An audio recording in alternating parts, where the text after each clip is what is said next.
Hello बच्चों, education rise में एक बार फिर से आप सभी का मोस्ट वेलकम।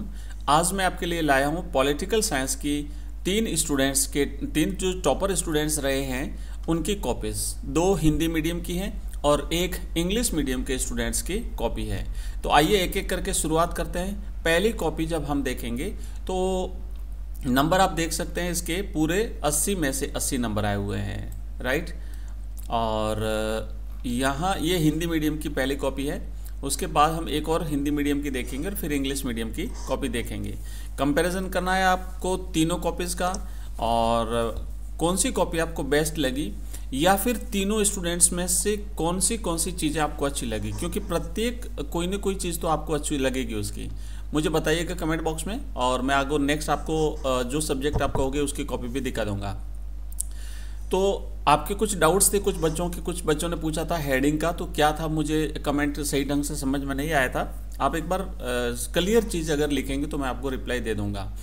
यहाँ पे बच्चे ने पहला जो क्वेश्चन किया है, यहाँ पे क्रम संख्या 1 लगाई, इसका मतलब पहला प्रश्न अटेंड कर रहा है। क्रम संख्या 1 में जो इसके जो सब सेक्शंस होते हैं, छोटे छोटे जो प्रश्न होते हैं, जैसे ये पहला हो गया, ये दूसरा हो गया, ये तीसरा हो गया, तो पहले का जो राइट ऑप्शन है वो स है और उसका आंसर है वो 1949 है। जैसे प्रश्न पूछा होगा नाटो की स्थापना कब हुई थी। इसके बाद दूसरा जो ऑप्शन है उसका ब ऑप्शन राइट है, दूसरा क्वेश्चन है उसका ऑप्शन ब राइट है और उसकी स्थापना रूस है। ये उसका आंसर जो है वो रूस लिखा है। फिर नेपाल है, आंसर इसका लिखा हुआ है। फिर द लिखा है चौथे का और उसका आंसर लिखा है 24 अक्टूबर 1945 जो है संयुक्त राष्ट्र संघ की स्थापना। उसके बाद 11 सितंबर 2001 अमेरिका के वर्ल्ड ट्रेड जो सेंटर था वहाँ पे हमला हुआ था। उसके बाद फिर ब्राज़ील लिखा है, ब्राज़ील। उसके बाद फिर 1953। तो ऐसे आपको आंसर लिखना है, ठीक है ना। एक लाइन छोड़ते जाएं, एक लाइन लिखते जाएं, छोड़ते जाएं, लिखते जाएं, साफ सुथरी राइटिंग पे लिखें। ज़्यादा जो है काटा चाटी ना करें, स्पष्ट रूप से लिखें। बहुत लंबी कॉपी आती है तो ये आप देख लेना है ना, इस तरीके से बच्चे ने यहाँ पे लिखा है। उसके बाद दूसरा जो प्रश्न है वो है रिक्त स्थान वाला। तो रिक्त स्थान में अब आप देखो कि ये जो पूरा प्रश्न लिखा है बच्चे ने, ना सेकंड का फर्स्ट किया फिर सेकंड किया है, तो इसने इतना पूरा प्रश्न लिखा है कि 1962 में सोवियत संघ के नेता निकिता खुश्चेव ने क्यूबा में परमाणु मिसाइलें तैनात की थी। और यहाँ पे आप देखेंगे कि जो निकिता खुश्चेव है वो आंसर है, तो इसको अंडरलाइन किया ब्लैक पेन से, आपको दिख रहा होगा। तो इस तरीके से आप भी अंडरलाइन कर सकते हैं। मैं तो आपको ये सुझाव दूंगा बच्चों कि आप इतना पूरा न लिख करके केवल निकिता खुश्चेव ही अगर लिख देते हैं तो आपका आंसर राइट मान लिया जाएगा, ठीक है। पूरा आपको न लिखें तो आपका टाइम बचेगा, और ये जो टाइम है वो आप नेक्स्ट बड़े प्रश्नों में इसका सदुपयोग कर पाओगे। इसी तरीके से दूसरा जो खाली जगह है हिरोशिमा और नागासाकी लिखा है, दोनों को ब्लैक पेन से अंडरलाइन किया है। सिंधु जल संधि 1960 में लिखा है, अंडरलाइन कर दिया है। 1975 लिखा है, अंडरलाइन कर दिया है। 26 नवंबर 1949 लिखा है। तो इस तरीके से आप जो है वो बच्चों आंसर लिख सकते हैं। अब देखो यहाँ पे फिर तीसरा प्रश्न शुरू हो रहा है और अति लघुत्रात्मक प्रश्न है, तो ब्लैक पेन से लिखा है। आप बीच बीच में ब्लैक पेन यूज़ कर सकते हो, कोई प्रॉब्लम नहीं है, ठीक है। मित्र राष्ट्रों में शामिल देश। उसके बाद दूसरा प्रश्न है फरक्का जल संधि 1996, और ये चौथा प्रश्न है, इस तीसरा किया। उसके बाद चौथा प्रश्न किया सुरक्षा की अपारंपरिक धारणा के दो पक्ष कौन कौन से हैं, मानवता की सुरक्षा और विश्व की सुरक्षा। और उसके बाद जैविक हथियार संधि बायोलॉजिकल वेपन कन्वेंशन 1972 में हुआ था। एक रासायनिक हथियार जो है वो 1992 में हुआ था ना, रासायनिक हथियार संधि 1992। तो आप देख सकते हो, कॉपी देख करके बहुत सारी चीज़ें आपको समझ में आ जाएगी।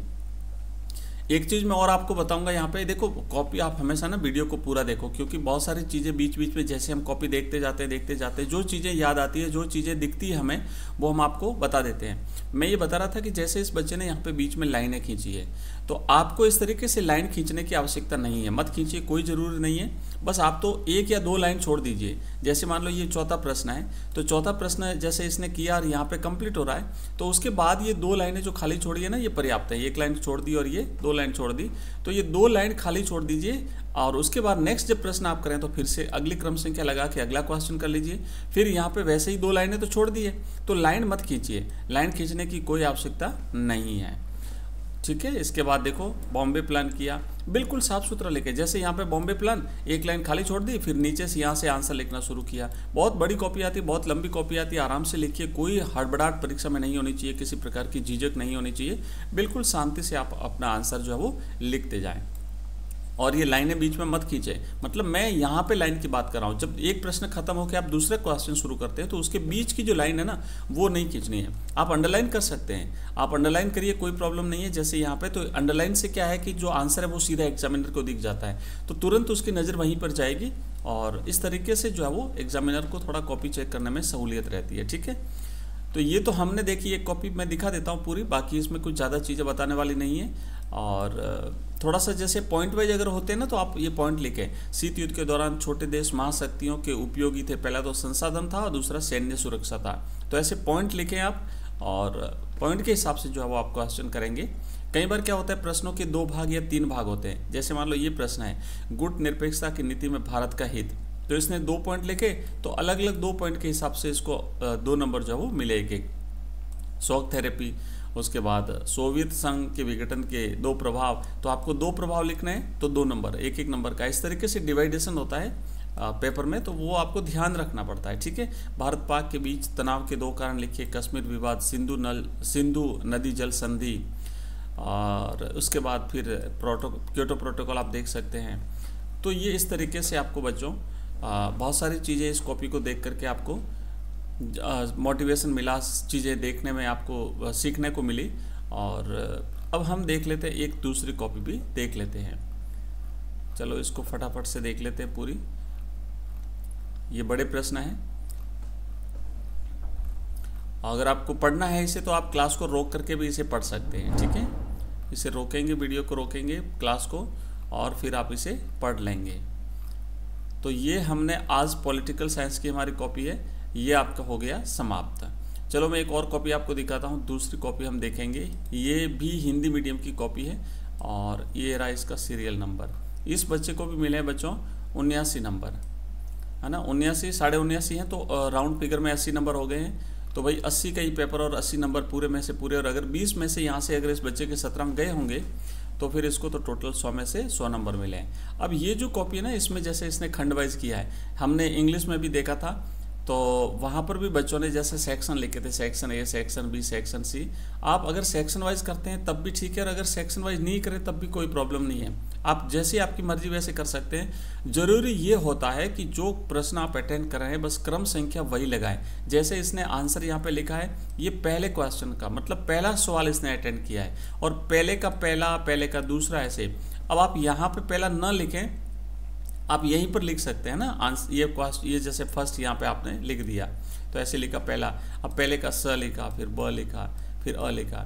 तो देखो उस वाली जो कॉपी हमने देखी थी ना, उसमें जैसे स था तो स के बाद इसका जो आंसर था जैसे 1949 था, तो वो भी यहाँ पे बच्चे ने लिखा था।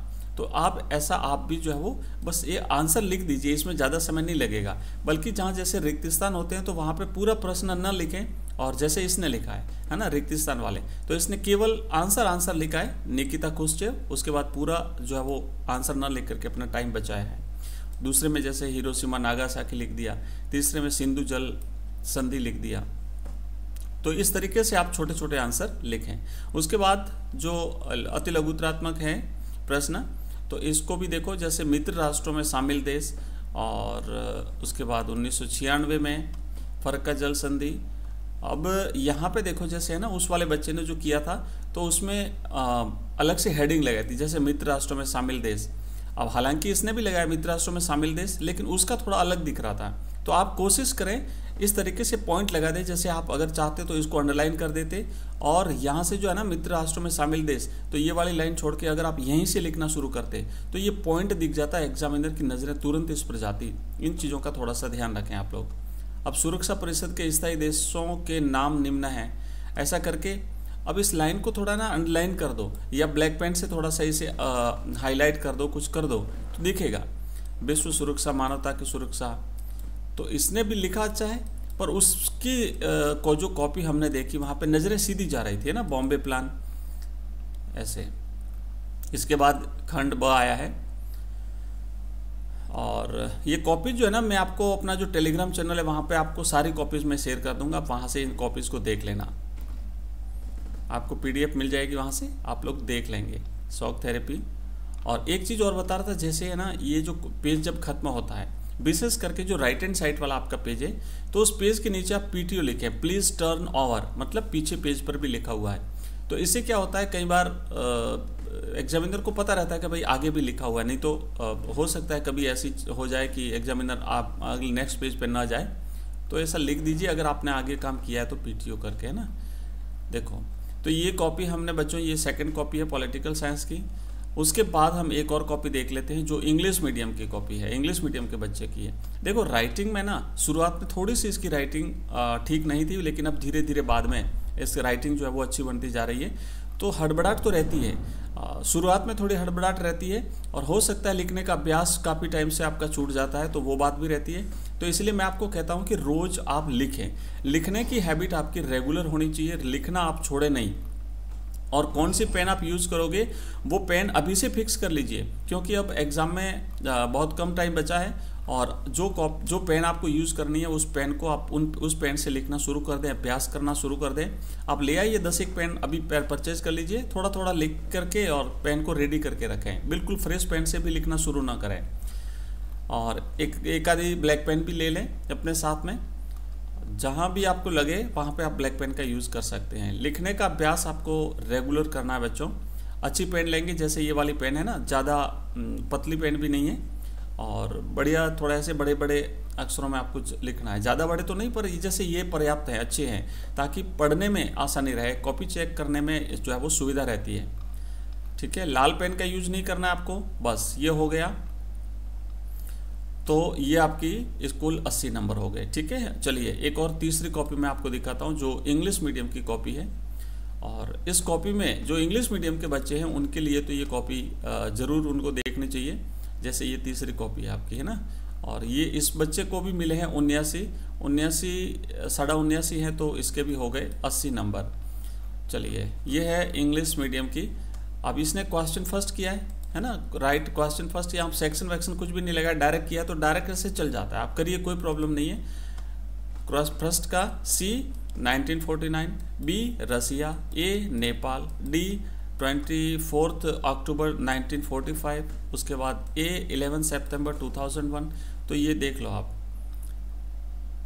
ठीक है। और हिंदी मीडियम के बच्चे भी देख लो, इसे देखने से कुछ न कुछ चीज़ें आपको ज़रूर अलग मिलेगी, आपको कुछ ज़रूर नई चीज़ें आपको मिलेगी। ठीक है, और निकिता कुस्चेव, और अब देखो इसने भी क्या किया है, पूरा का पूरा क्वेश्चन लिखा है, उसके बाद फिर जो रिक्त स्थान है वो भी लिखा है। तो टाइम अगर बचाना है तो आप केवल रिक्त स्थान लिख करके छोड़ दीजिए, और अंडरलाइन जरूर करिए, अगर पूरा लिखते हो तो अंडरलाइन करिए, ताकि एग्जामिनर की नज़रें सीधी आपके आंसर पर चली जाए। ठीक है, अब देखो इसकी कर्सिव राइटिंग है, परमानेंट मेंबर ऑफ UN, और उसके बाद 2 sides of the non traditional concept. तो ये जो है ना, global security, biological weapons convention, और ये कॉपी आप देख सकते हो, ये इंग्लिश मीडियम की पॉलिटिकल साइंस की कॉपी है। बच्चों नेक्स्ट आपको कौन सी कॉपी चाहिए, मुझे इस वीडियो के कमेंट बॉक्स में कमेंट करके बताना, मैं आपको कल जो है वो अगले नेक्स्ट सब्जेक्ट की कॉपीज़ भी आपको दिखा दूंगा। 3 कॉपीज़ हम देखेंगे, कंपैरिजन करते हुए देखेंगे। हर कॉपी में आपको कुछ न कुछ नई चीज़ जरूर मिलती है, इसलिए आप है ना पूरा देखा करें, क्लास को बीच में स्किप ना करें।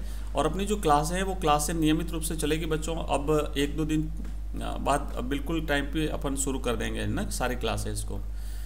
ठीक है, तो बच्चों ये जो अपनी क्लास थी, चलो मैं एक बार पूरा दिखाई देता हूँ। पॉलिटिकल साइंस की हमने कॉपीज़ देखी है, कौन सी चीज़ आपको अच्छी लगी, कौन से स्टूडेंट की कौन सी चीज़ आपको अच्छी लगी, मुझे ज़रूर बताना बच्चों। आपका फीडबैक हमारे लिए बहुत इंपॉर्टेंट होता है। जो फीडबैक आप दोगे ना, उसके आधार पर हम नेक्स्ट क्लास आपको अवेलेबल करवाते हैं, तो वो सारी चीज़ें उसमें इंक्लूड करते हैं। तो फीडबैक ज़रूर देना, हम आपके लिए इतनी मेहनत करते हैं, तो आप लोग थोड़ा सा टाइम निकाल करके फीडबैक देने में ज़्यादा समय नहीं लगता है। कैसी लगी आपको ये क्लास, कैसी लगी आपको कॉपी, कौन सी कॉपी अच्छी लगी, या फिर किस स्टूडेंट की कौन सी बात आपको अच्छी लगी, राइटिंग किसकी अच्छी है ना। आपका कंपैरिजन करिए, आप कैसा लिखते हैं और ये कैसा लिखते हैं। और अगर आपकी इतनी तैयारी है और आप भी पूरे नंबर ला सकते हैं, तो आप भी तो टॉपर बन सकते हैं। हो सके नेक्स्ट टाइम में आपकी कॉपी जो है वो आने वाले बच्चों को हम दिखाएंगे। तो आप थोड़ा सा ये ज़रूर बताइए सारी चीज़ें। ठीक है, ये 4 नंबर। तो ये हमने इसकी कॉपी देख ली बच्चों, और मिलते हैं अगली क्लास में। अगर आपको ये क्लास पसंद आई हो तो लाइक ज़रूर करिएगा, साथ ही साथ चैनल को सब्सक्राइब करेंगे, अपने दोस्तों के साथ इस क्लास को शेयर करेंगे ताकि ज़्यादा से ज़्यादा बच्चे इस क्लास को देख सकें। ठीक है, बहुत बहुत धन्यवाद। और एक चीज़, बाकी जो बचे हुए पेज है ना, इनको आप ऐसे लाइन से, रेड पेन से इनको लाइन खींच दें यहाँ पे। तो ये पॉलिटिकल साइंस की कॉपी हमने देखी है। Thank you very much.